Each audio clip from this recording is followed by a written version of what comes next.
One of the things that were mentioned in our initial meeting was an interest in employee network groups, or E&Gs. As a business professional, though I feel that an E&G can be a valuable resource, there still must be some sort of system in place to manage the program's effectiveness. Another thing is the authenticity of embracing diversity within the company. Not approaching it as if it's something that has to be done because it's what corporations do nowadays, but really finding the value behind it and incorporating and maintaining it throughout the company. People, it matters. It matters, and it affects the culture of the company, that affects the production of the company, which will eventually affect your bottom line, which is the reason why you are in business. So know that these programs matter. What I'm presenting is a series of ideas about the effectiveness and the value of E&Gs. Okay, in employee network groups, or E&Gs, you must know that there are three components that are extremely important.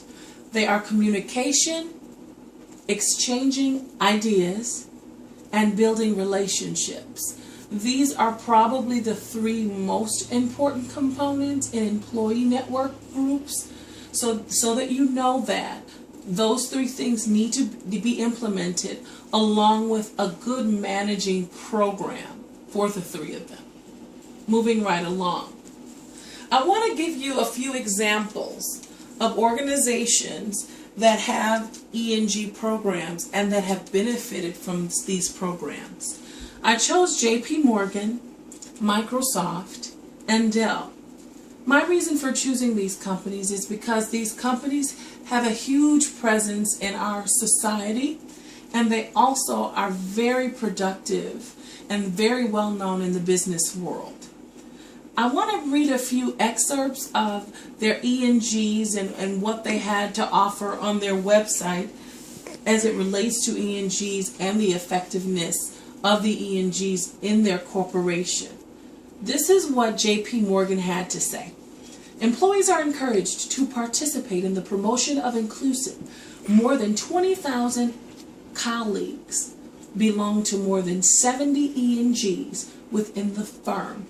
20,000 people are involved in E&Gs. That figure within itself says a lot and speaks volumes to that company and corporation and the E&G's effectiveness within it. Microsoft is another company, and this is what they had to say. At Microsoft, we believe that continued success depends on the diverse skills and experiences and backgrounds that our employees bring to the company. To help foster diversity and inclusion, Microsoft has a rich community of ERGs and E&Gs. These organizations provide career development, support, network opportunities, mentoring, community participation, product input, assistance, and activities that promote cultural awareness. We all have heard of Microsoft. As a matter of fact, as businesses, we all use Microsoft. So we're very aware of their success and their owner's success. Mr. Bill Gates, or I should say their founder's success, Mr. Bill Gates. So if they can implement such a wonderful program into their company, then that's something to look at. And again, that's saying a lot. Moving right along to Dell. Dell had this to say: our team members are an incredible force focused on building a greater level of involvement in our global diversity practices across our business. So these are three corporations that had something to say about what E&Gs did for their company. Now those are wonderful benefits and examples that they provide, but there are other benefits that E&Gs also provide. And then this next PowerPoint, I want to show the benefits of E&Gs. And at the bullet points, it says resolution of diversity issues.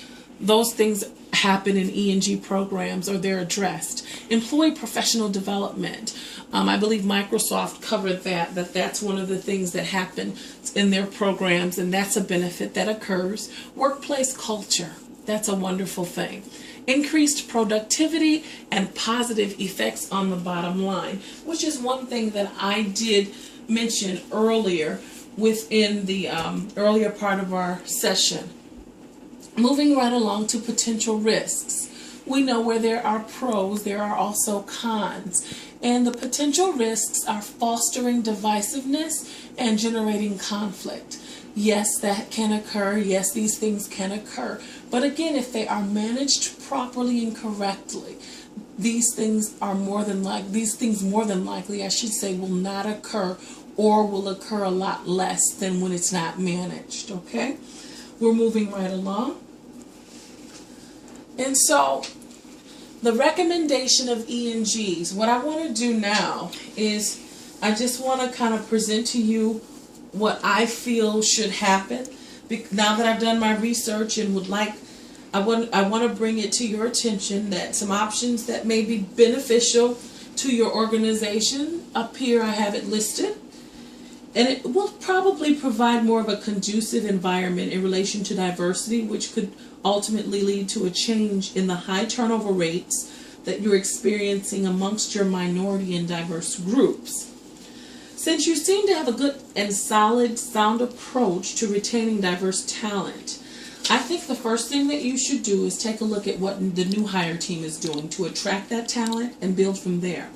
Because there doesn't seem to be a disconnect within bringing diverse groups in. You don't have a problem there. However, there is obviously a breakdown in processes at some point within the company's time with the employee's time with the company, I should say. So what you want to do is you want to allow the employee to allow them the benefit of establishing an E&G within your organization. Because I believe that can help bridge the gap, or the gap or the breakdown that you have within those minority and diverse groups. At this point, I believe that it would be in your best interest to incorporate an E&G program and to utilize the information from this program to make some adjustments. And here on the screen are the recommendations that I have that you should probably establish a pilot program. You don't have to necessarily go all big and establish some huge program, but kind of establish pilot programs throughout the company, gather ideas and concerns from employees, and you want to implement concepts based on ideas, and you also want to measure the outcome. So once you have done this, you already have pretty much, I think you should have, based upon the numbers of the high turnover rates within the minority groups and the diverse groups prior to implementing this program, you have those percentages already, because that's how you notice that there's a disconnect here and we're having this presentation. So you'd want to take that information and use it as like this is what happened prior to implementing the program. Then you want to implement the pilot program, and then you want to rerun the numbers a few months down the road to compare whether or not the turnover rate is the same, has it gone down. Those are good metrics or measurements that you can utilize to determine the effectiveness of the program. But you want to have those things in place, and you want to make sure that once those things are in place and you see the effectiveness of the program, you want to go ahead. That'll give you the green light to go ahead and utilize it throughout the company and establish an actual program. Okay, thank you for your time.